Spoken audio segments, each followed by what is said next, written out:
Feudalism and Manorialism. These are two very important topics dealing with the Middle Ages that we will be discussing today.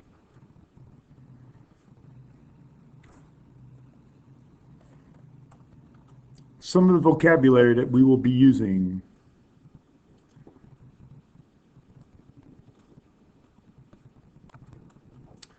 Feudalism, a political system of local government based on the granting of land in return for loyalty, military assistance, and other services.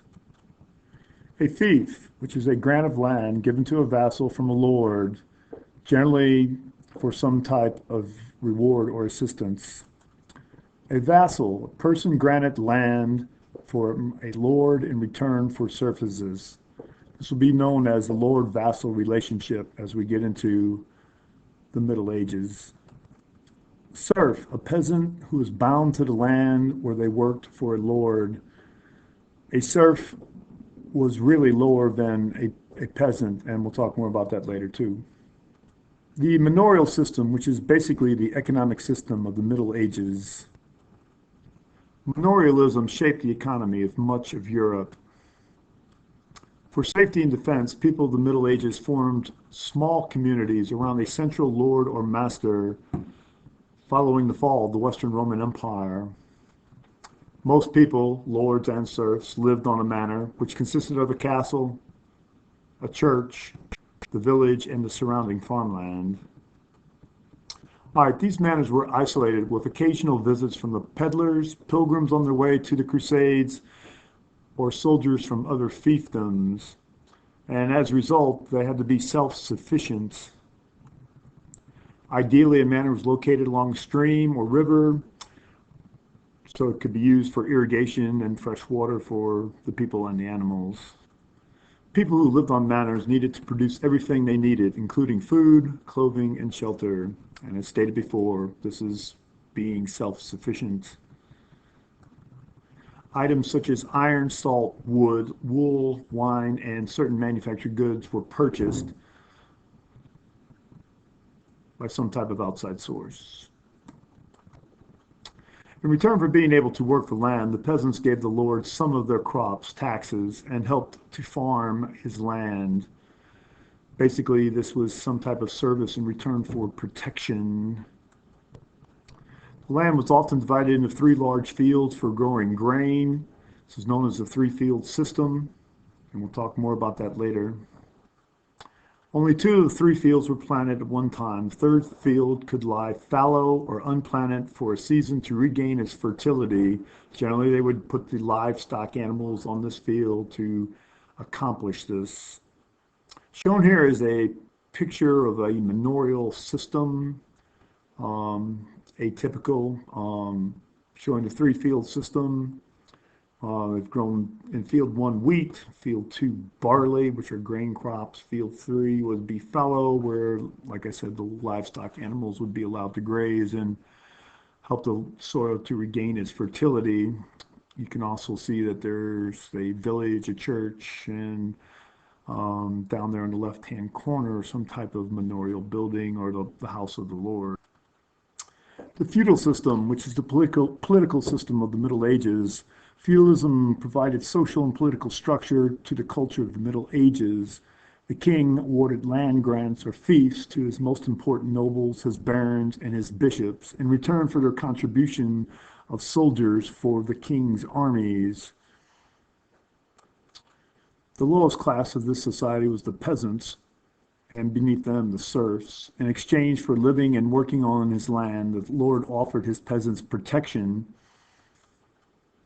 The nobles divided their land amongst the lesser nobility, who became their servants or vassals. These were generally lesser nobles or knights.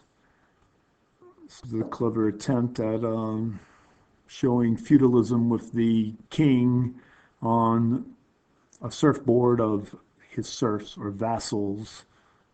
First attempt at surfing circa 1275.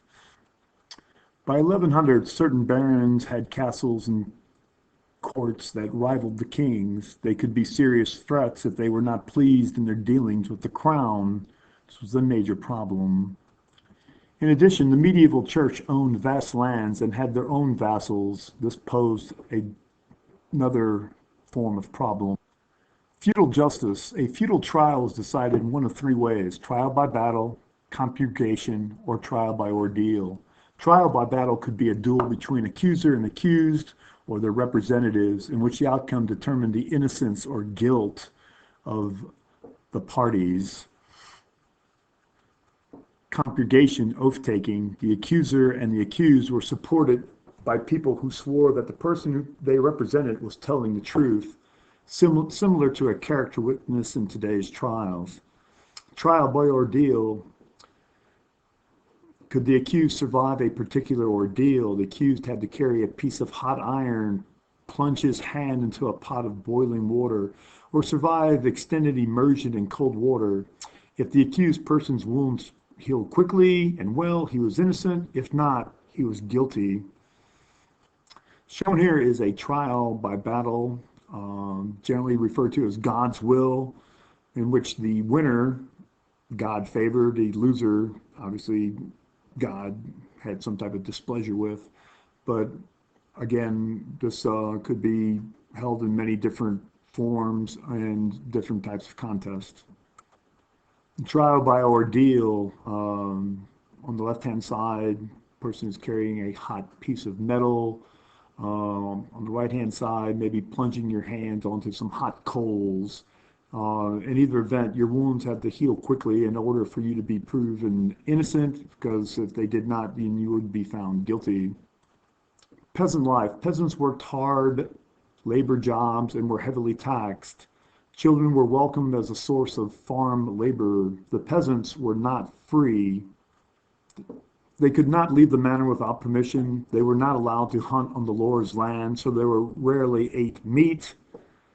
Serfs had short life expectations due to disease, starvation, frequent warfare, and not to mention their harsh lifestyle of physical labor. Shown here is a typical dress of a peasant, a hood with a larry pipe, a tunic, which is a jacket type, almost like a dress looking thing, but it would be like a long jacket. All right, a coif, which is again some type of a form of headgear. Hose, just like today when women wear hose, men often wore the same thing, keep their legs warm. It was not made obviously from silk, but something else to keep them warm, probably wool. Noble life. Lords assumed the roles of judges in carrying out the laws of the manor. The Lord spent most of his day managing and organizing his manor. Marriage was viewed as a way to advance one's fortune and acquire status and land. Therefore, most of them were arranged marriages. Noble life continued. A castle was a fortified base from which the Lord enforced his authority and protected the surrounding countryside. It was a symbol of power. In the early Middle Ages, castles were simple structures made from earth and wood. Later on, they were made from stone. Castles were usually built on hills or other landforms that would prevent easy attack. If a castle was on flat land, difficult to defend, a moat and a drawbridge were built. This is a cross diagram of a castle. The keep was the main part of the castle. It was a strong tower. It usually contained storerooms, workrooms, barracks, and the Lord's living quarters.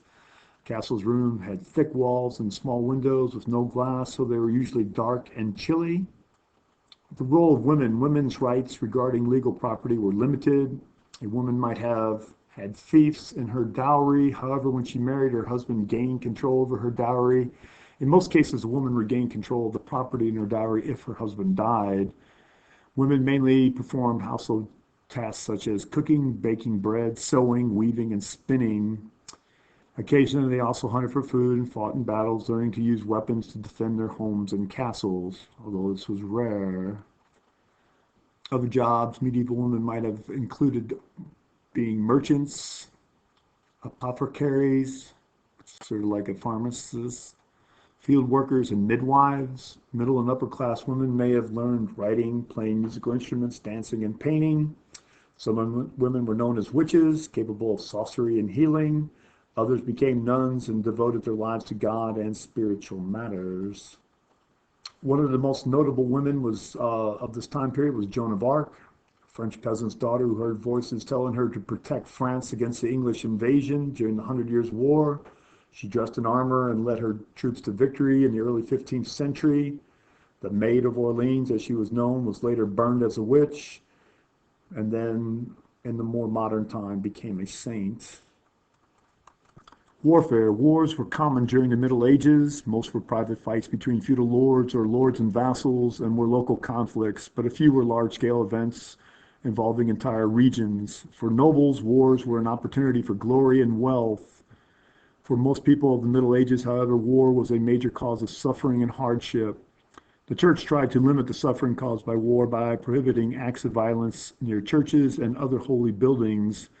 The church also forbade violence against cattle and agricultural equipment, as well as certain types of persons, including clergy, women, and merchants.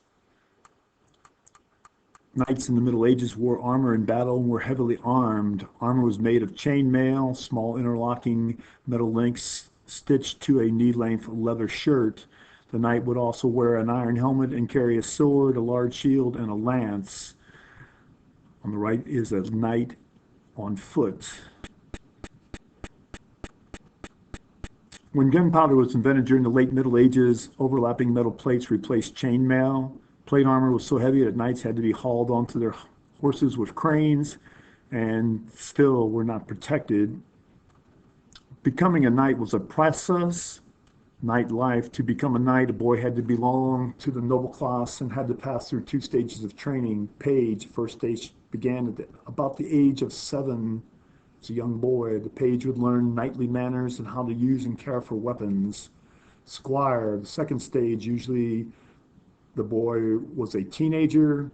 He had learned certain things and was an understudy.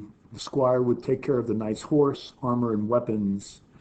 When ready, the squire would accompany the knight into battle. If the squire proved himself to be a skilled and courageous fighter, he would be knighted in an elaborate religious ceremony. A knight's coat of arms identified him. A coat of arms was a symbol that represented his personal characteristics. A coat of arms was passed along from one generation to the next and was a symbol of pride. Knight life. Chivalry was a system of rules that dictated a knight's behavior towards others.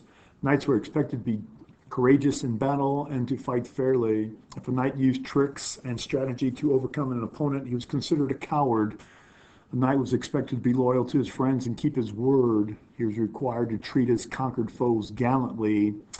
A knight was also expected to be courteous to women and the less powerful, or people that could not protect themselves. A knight was required to extend courtesy only to people of his own class.